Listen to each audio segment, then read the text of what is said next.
조지 W. 부시 미국 대통령이 어느 날 식당에서 음식을 주문하면서 자기 음식에는 브로콜리를 넣지 말라고 부탁을 했습니다. 브로콜리 뭔지 아시죠? 이렇게 채소 이름입니다. 이 일은 곧 소문으로 미국 전국에 퍼졌습니다.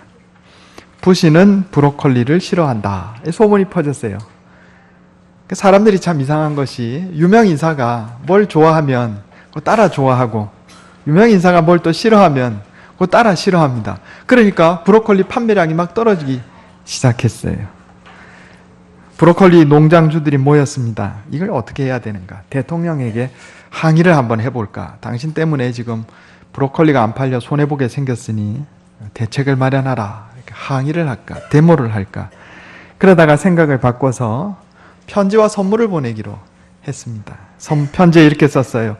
대통령님, 이것은 당신을 대통령으로 뽑아준 미국 사람들이 즐겨 먹는 채소입니다. 식물이지만 단백질이 많고 철분이 많이 함유되어 있어서 몸에 아주 좋습니다. 그러니까 대통령도 지금까지의 생각을 바꾸셔서 이것을 즐겨 드시면 감사하겠습니다. 그러고 대형 화물차에다가 가득 실어갖고 백악관으로 보냈어요. 이게 이제 텔레비전에 나온 겁니다. 전국에 이제 막 그게 보도가 된 거예요. 이 사건을 통해서 엄청난 홍보 효과를 거둬서 브로콜리 판매량이 대통령이 안 먹는다 소문났을 때보다 그 전보다 더 많이 팔렸다. 이런 이야기를 제가 어떤 글에서 읽은 적이 있습니다. 비누 공장을 운영하던 한 중년 남성이 있었습니다. 회사가 경영난을 겪을 때에도 열심히 하나님께 나와 예배드리고 또 최선을 다해서 11조도 드리고 아주 그 독실한 크리스찬이었어요. 그런데 한 번은 직원이 비누 만드는 기계를 너무 오래 돌리는 바람에 이 불량품이 나와버렸단 말이죠. 비누 안에 거품이 잔뜩 들어가가지고 이게 다 불량품이 됐어요. 다 버려야 되는 상황인데 묵상하는 중에 기도하는 중에 아이디어가 떠올랐어요. 미국 사람들은 이렇게 욕조에다가 물 받아놓고 목욕하잖아요. 우리랑 다르게. 그러니 비누로 이게 몸을 닦다가 비누 떨어뜨리면 욕조 속에 빠진 비누 잘 찾을 수 있어요, 없어요? 이게 뭐 곤란해요. 찾기가 곤란해요. 보이지도 않고. 그런데 이 비누는 거품이 많이 들어가서 물에 뜬단 말이에요. 그래서 이거 이렇게 홍보를 하자. 여러분 욕조에서 목욕을 하실 때 이 비누는 떨어뜨려도 물에 둥둥 뜨기 때문에 찾기가 쉽습니다. 그래가지고 비누 이름을 상아라고 지었어요. 상아, 아이보리, 영어로 아이보리. 여러분 아이보리 비누 아시죠? 그래가지고 이 비누가 미국 내에서 선풍적인 인기를 끌고 온 세계에 잘 팔렸습니다. 이 사장님 이름이 할레이 프록터인데 미국 신시내티에 있는 프록터 갬블 비누 회사가 아주 큰 회사가 됐다 이런 이야기입니다. 우리 동양의 옛 고사의 인생지사 세옹지마 이런 말이 있습니다. 인생지사, 인생의 모든 일이라고 하는 것은 세옹지마와 같아. 세자는 세회라는 뜻입니다. 옛날에 고대 중국에서 중국 바깥의 변경지역을 세회라고 불렀어요. 세회. 그러니까 여기 세자는 세회, 변경 이런 뜻이에요. 옹은 노인, 변경에 사는 노인의 말, 타고 다니는 말, 세옹지마. 이게 있었던 일입니다. 변경에 사는 한 노인이 말이 한 마리 있었는데 옛날의 말은요 엄청나게 비싼 짐승입니다. 이거는 요즘 승용차 비교할 바가 아닙니다. 그런데 말이 한 마리 있었는데 말이 도망을 가버렸어요. 이제 변경 지역이니까 밖으로 나가면 초원지대란 말입니다. 그야말로 전 재산의 반 이상을 차지하는 말이 도망가 버렸으니까 얼마나 낙심이 됐겠어요. 그런데 얼마 후에 이 도망갔던 말이 야생마들을, 암말들을 이끌고 돌아왔어요. 이게 말이 원래 순말이 암말들을 끌고 다닙니다. 그래 나가가지고 암말들을 우르르 데리고 들어온 거예요. 그러니까 말 한 마리가 말이 여러 마리가 됐습니다. 이거 복이다 이렇게 생각했는데 이 아들이 말이 많이 왔으니까 말 타다가 또 떨어져가지고 다리가 부러졌어요.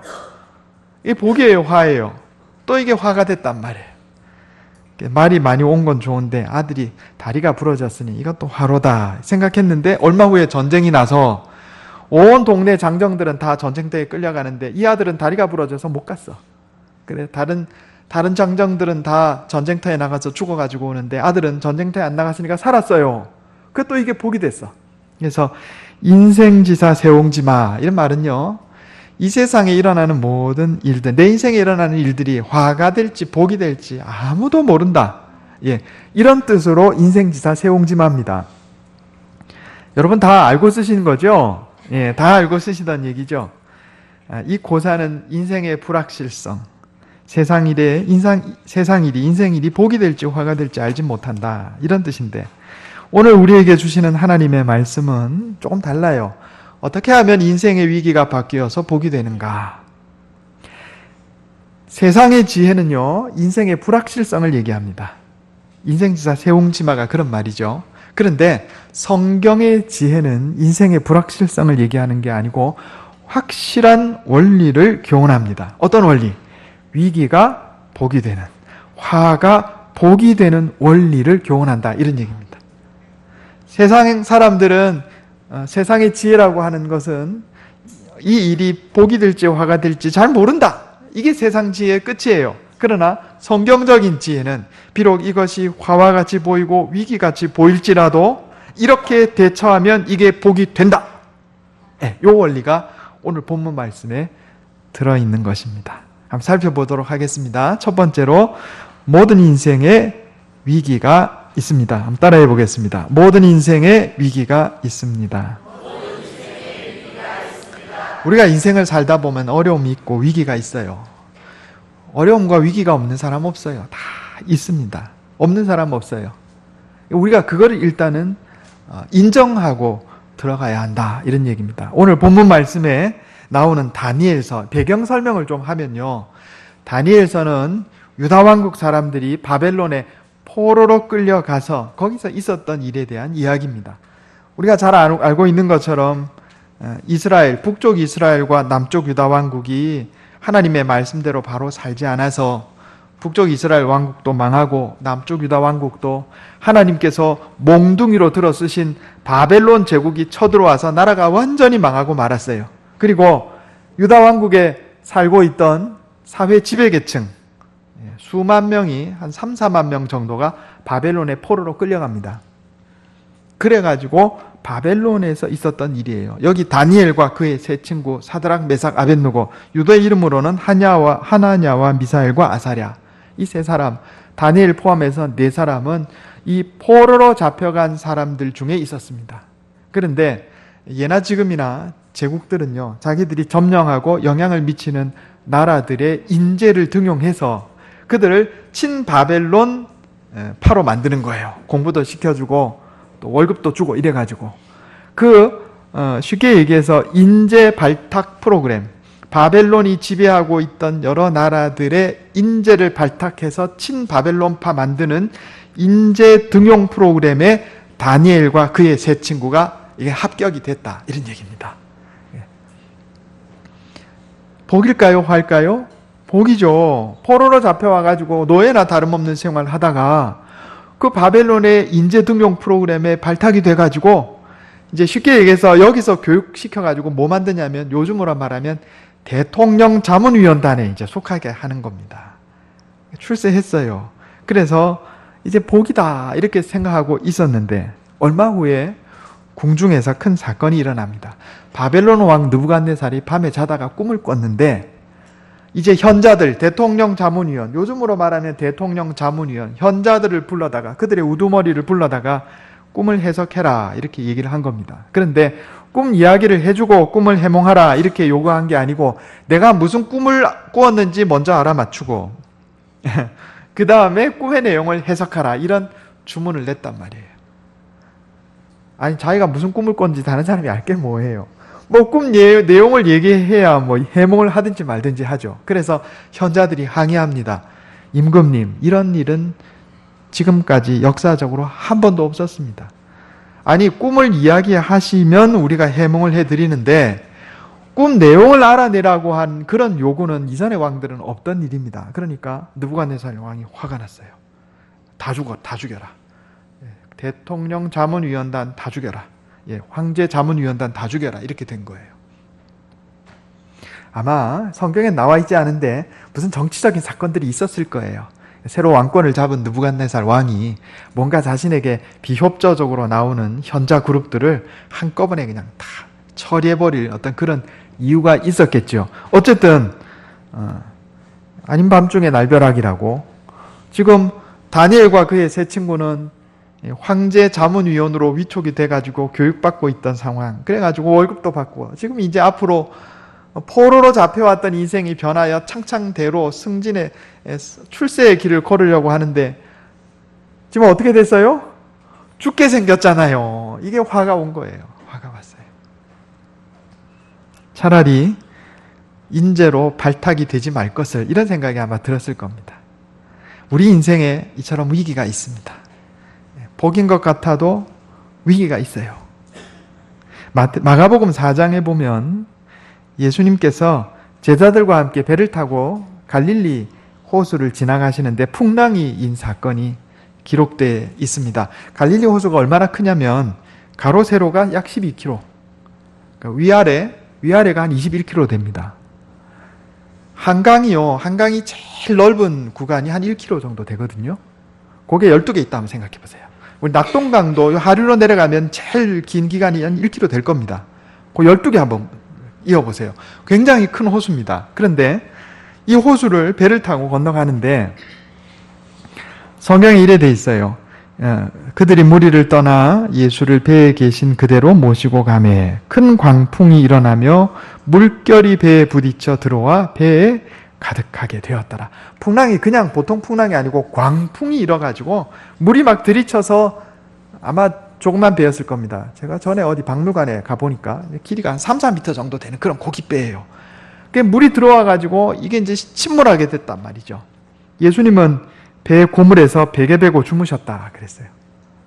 우리 예수님 참 천하태평하시죠. 풍랑이 일어가지고 배가 뒤집히게 생겼는데 배 고물은 배 뒤쪽입니다. 베개 베고 주무셨다. 제자들이 예수님을 깨웁니다. 선생님이여, 우리가 죽게 된 것을 돌보지 아니하시나이까.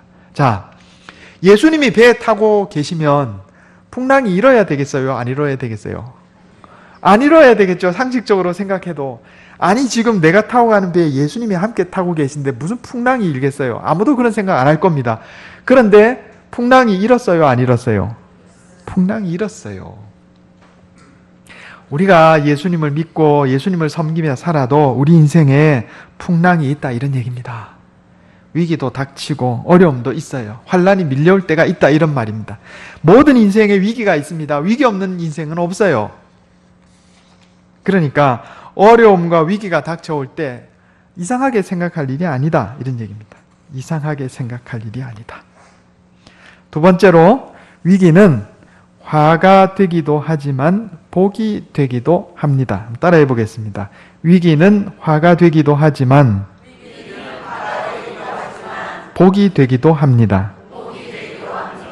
보통 사람들 인생에 위기가 닥치면 그거 다 화라고 생각해요. 그러나 성경을 보면 그렇지 않습니다. 위기가 화가 될 때도 있고 복이 될 때도 있어요. 요한복음 4장에 보면 니고데모라고 하는 사람이 예수님을 찾아오는데 성경이 뭐라고 되어 있냐면 그가 밤에 예수께 와서 그랬어요. 그가 밤에.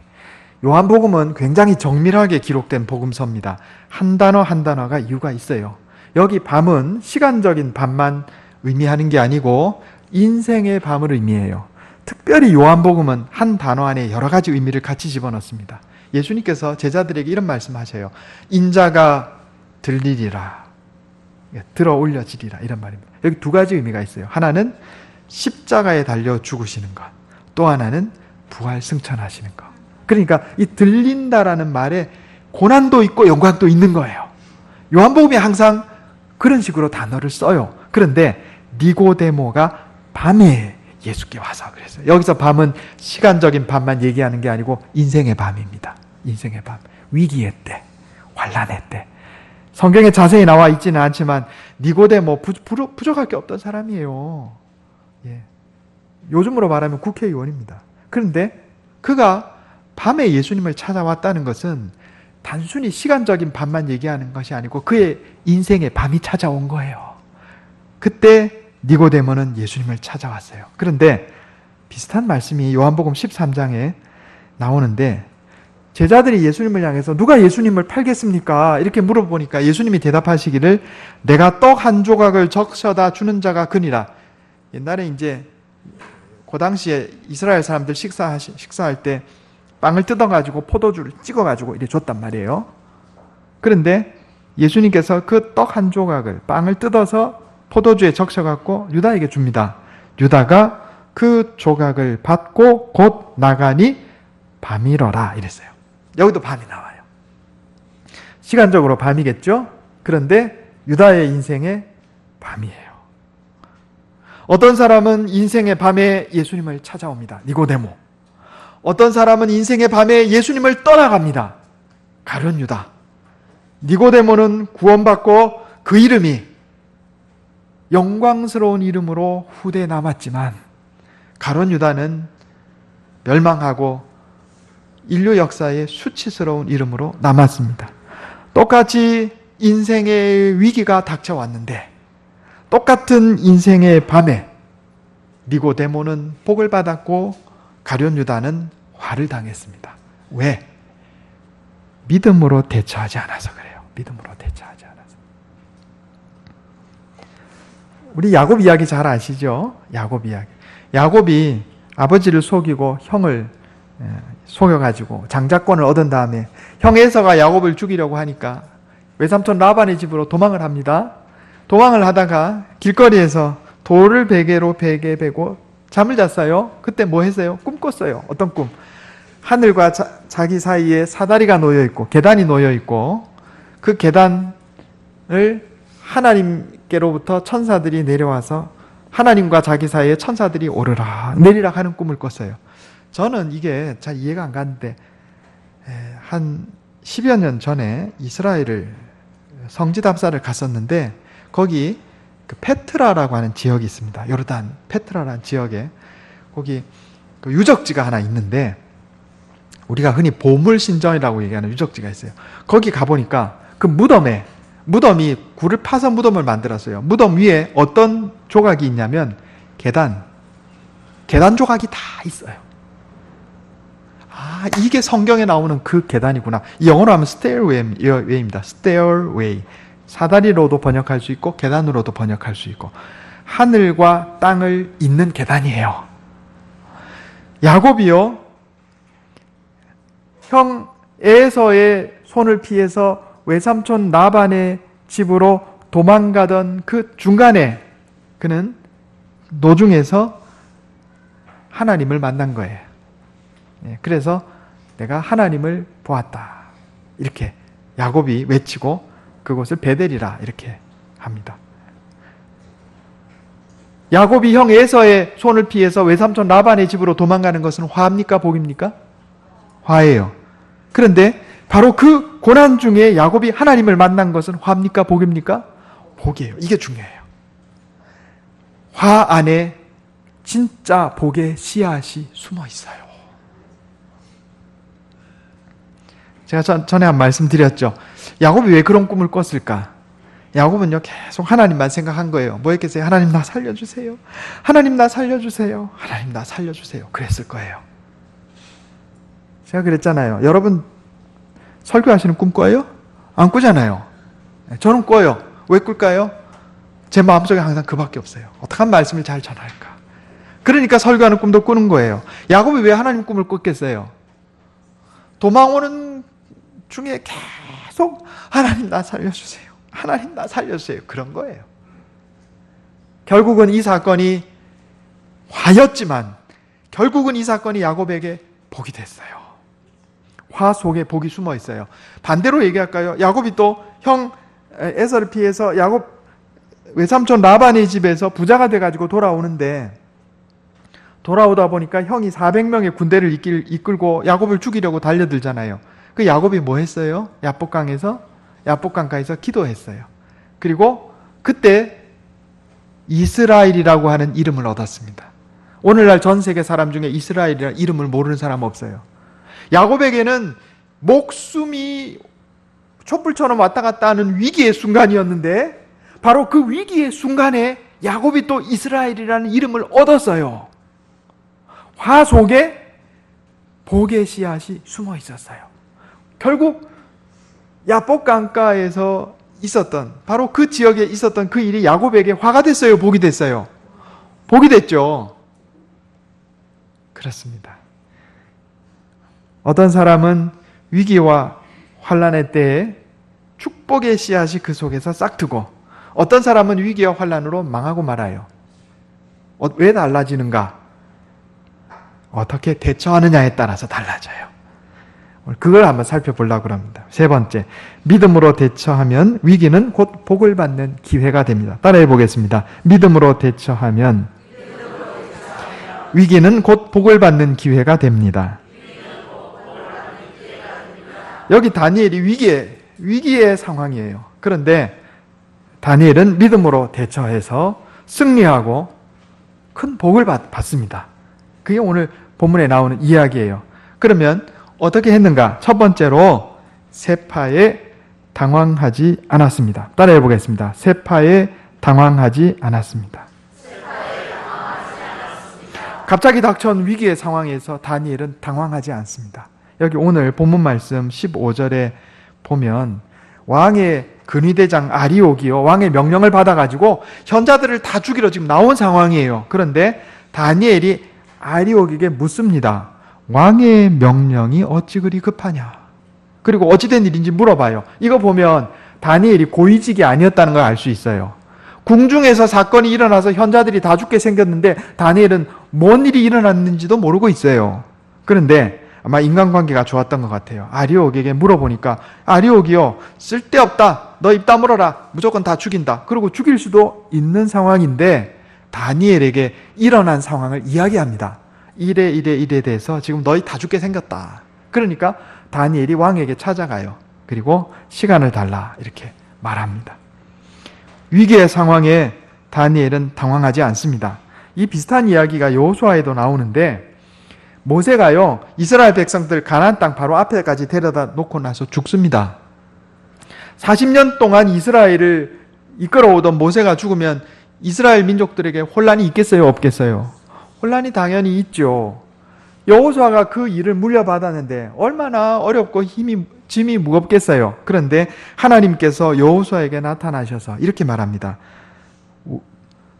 우로나 좌로나 치우치지 말라. 이거 이제 우리 말이 어려운데 우왕좌왕하지 말라 이런 얘기예요.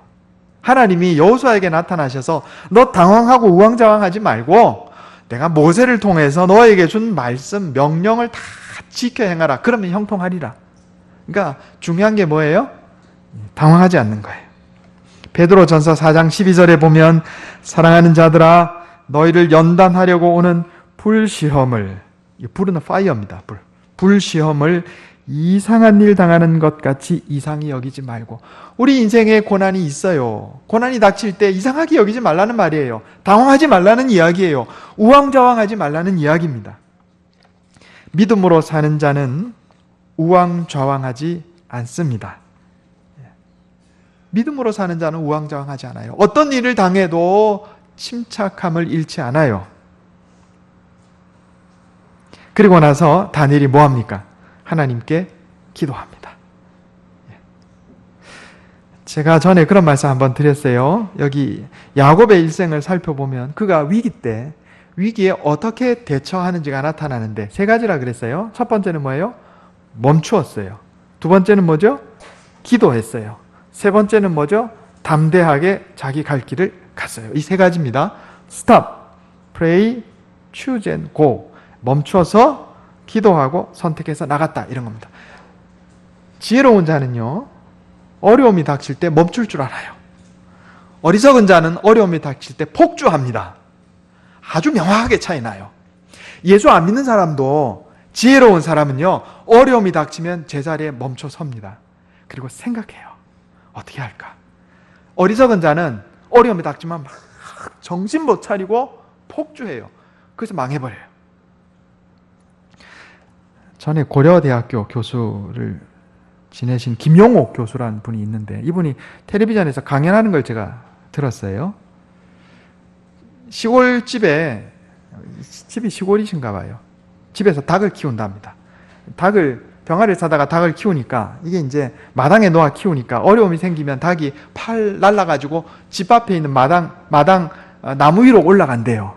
그래서 그 닭이 위에 올라가서 지내고 그러는데 한 번은 고양이 한 마리가 나타나가지고 그 닭 중에 한 마리를 물었던 모양이에요. 그 닭이 아주 큰 일을 당했죠. 그 물린 닭이 한 2, 3일 정도 그 담벼락 위나 그 나뭇가지 위에 눈을 감고 앉아서 가만히 있더랍니다. 2, 3일 동안 아무것도 안 하고 밥도 잘 안 먹고 저게 죽으려고 그러나 그래 생각했는데 한 2, 3일 정도 지난 다음에 고양이가 또 그 닭을 노렸어요. 그런데 고양이가 가까이 다가오니까 탁 앉아있던 닭이 날개를 확 펴고 고양이를 어떻게 했겠어요? 탁 쪼았어요.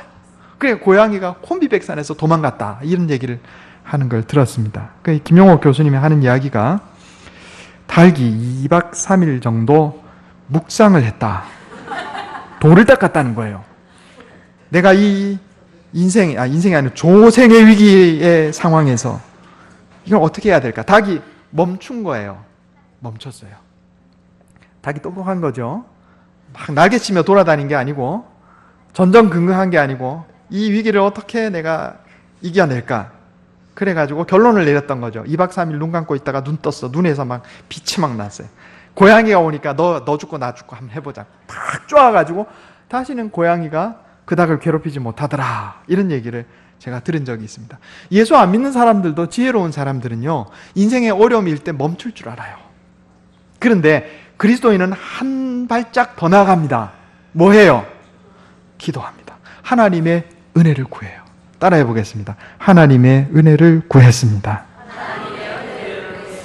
다니엘은요 집에 돌아가서 하나냐와 미사엘과 아사랴, 사드락 메삭과 아벳느고에게 이 일을 말하고 너희 기도하라. 그리고 자기도 기도했어요. 하나님 은혜를 베풀어 주옵소서. 우리가 지금 죽게 생겼습니다. 하나님 내게 은혜 베풀지 않으시면 나는 이제 죽습니다. 여기서 하나님께서 느부갓네살 왕이 무슨 꿈을 꿨는지 보여줬어요. 해몽까지 가르쳐 주셨다 이런 말입니다. 인생의 위기가 닥쳤을 때 어떻게 해야 되겠어요? 우왕좌왕하지 말고 멈추어 서서 세상 사람들은 여기 멈추는 것까지는 해요. 그리고 생각해요. 어떻게 위기를 극복할까? 그러나 그리스도인들은 한 발짝 더 나아가서 하나님의 은혜를 구하고 하나님께 지혜를 구합니다. 우리가 잘 아는 것처럼 다니엘과 그의 세 친구는 이 위기의 상황이 오히려 복으로 바뀌었어요. 그래서 다니엘이 최고위직에 올라가고요. 그 세 친구들도 못지않은 자리로 올라갑니다. 위기 안에, 환난 안에 뭐가 있었어요? 복의 씨앗이 있었어요. 만약에 믿음으로 대처하지 않고 우왕좌왕하고 말이에요. 폭주했더라면 거기서 죽고 말았을 거예요. 그러나 우왕좌왕하지 않고 믿음으로 대처했기에 멈추어 서서 하나님의 은혜를 구하고 하나님의 도우심을 구했기에 화가 바뀌어서 복이 된 거예요. 그리고 다니엘은 이제 하나님께로부터 받은 그 계시를 가지고 느부갓네살 왕에게 나아갑니다. 성경에 보면 이런 믿음의 사람이 여럿 있어요. 다니엘의 세 친구 사드락과 메삭과 아벳느고 우상에게 절하라는 것을 거절했기 때문에 풀무불 앞에 들어갈 때에도 어떻게 했어요? 하나님께서 우리를 구원하시리이다. 그리 아니하실지라도 우리는 우상에게 절하지 않겠습니다. 말씀에 순종하며 담대하게 나아갔어요. 따라해 보겠습니다. 말씀에 순종하며 담대하게 나아갔습니다. 어렵고 힘들 때일수록 하나님께서 내게 주신 말씀을 순종하고 지켰어요. 세상하고 타협하지 않았어요. 다니엘이 타협했나요? 아니요. 인생의 위기가 닥치면 불신자나 믿음이 약한 자는요 세상하고 타협해요. 그러나 승리해서 복을 얻는 사람은 위기가 닥칠수록 어려움이 있을수록 오히려 세상과 타협을 거절하고 하나님 말씀에 순종하고 담대하게 나갑니다. 다니엘이 그랬어요. 사드락 메삭 아벳느고가 그랬어요. 그들이 거기에서 죽었다 할지라도 그 이름이 만세에 빛나는 이름이 되었을 거예요. 에스더 왕후가 동족이 하만의 계획에 빠져서 다 죽게 생겼을 때 허락 없이 왕 앞에 나가면 암살의 위험이라 생각하고 다 즉결 처분당하는 상황에서 목숨을 걸고 왕 앞에 나갑니다. 그리고 죽으면 죽으리라.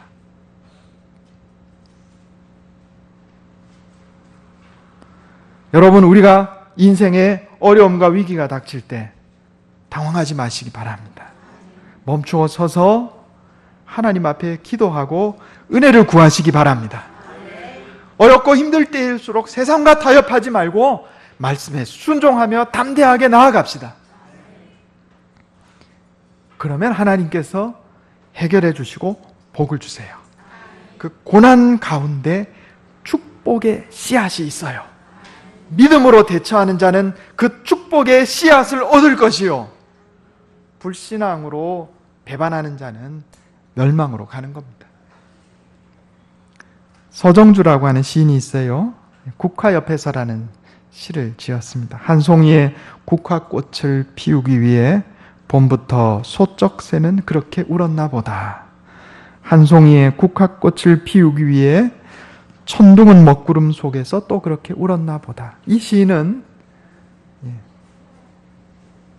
소쩍새의 울음, 그리고 천둥의 울음의 고난 속에서 국화꽃이 피는 복의 씨앗을 본 거예요. 우리 인생도 그렇습니다. 때로는 울 때도 있고, 낙심할 때도 있고, 세파에 시달릴 때도 있지만, 내가 믿음으로 잘 대처하면 그 속에 국화꽃 같은 복의 씨앗이 피어나는 거예요. 제가 결혼 주례를 청하러 온 신랑 신부에게 꼭 미리 말씀드리는 게 있어요. 결혼할 때 2달 대환란 기간이 있다. 결혼 전 한 달, 결혼 후 한 달, 2달 대환란. 성경에 보면 7년 대환란이 나오는데 2달 대환란. 그건 겪어보면 안다, 제가 그러거든요. 결혼 한 달 전엔, 그 전에 잘 몰라요. 근데 막 결혼 준비하느라고 시달리고, 또 두 가정 사이에서 또 막 이렇게 조율도 해야 되고, 결혼도 하고 나면 또 한 달 동안 또 여기저기 인사 다니면서 별 얘기 또 다 듣고, 아주 갈등이 복잡합니다. 두 사람 또 맞춰가야 되고. 그래, 이 결혼 대환란 기간은 누구에게나 다 있는 거니까 이상한 일 생기는 것처럼 생각하지 말고, 아니 이 남자가 변했나 봐, 이 여자가 변했나 봐, 그렇게 생각하지 말고 다 겪는 거니까 요때 사랑과 믿음으로 하나님의 은혜를 구하며 잘 이겨내면 행복한 결혼 생활 롱런할 것이요, 그렇지 않고 요때 투닥거리고 서로의 믿음에 금이 가면 어려워진다 그랬어요. 결혼 대환란 기간을 사랑과 믿음으로 잘 이겨내면 그 결혼이 복된 결혼 되는 거예요. 위기는 모든 사람에게 와요. 어떻게 대처하느냐에 따라서 복과 화가 결정된다, 이런 이야기입니다. 저와 여러분, 우리 인생에 고난과 어려움이 있어도 세파에 당황하지 말고 멈춰서서 하나님께 기도로 은혜를 구하며 말씀에 순종하여 대처함으로 하나님 주시는 복을 누리고 승리하는 인생 사시기를 예수님의 이름으로 축원합니다. 기도하겠습니다. 하나님, 우리 인생에 위기가 있음을 고백합니다. 울 때가 있고 낙심할 때가 있고 절망할 때도 있습니다. 그러나 하나님, 이 위기에 믿음으로 대처하면 그 속에 축복의 씨앗이 싹 튼다는 사실을 깨닫게 해주시니 감사합니다. 세파에 당황하지 말게 하시고 멈추어 서서 묵상하며 주님의 은혜를 구하고 하나님 내게 주신 말씀 붙들고 세상과 타협하지 아니하며 순종하여 담대하게 나아감으로 말미암아 하나님 주시는 풍성한 복을 누리고 승리하여 주님께 영광 돌리는 복된 인생 살게 해 주시옵소서. 이것이 내 힘과 능력으로 되지 않음을 고백합니다. 날마다 말씀으로 나를 깨우쳐 주시고 성령으로 인도하여 주시옵소서. 우리 주 예수님의 이름으로 간절히 기도하옵나이다. 아멘.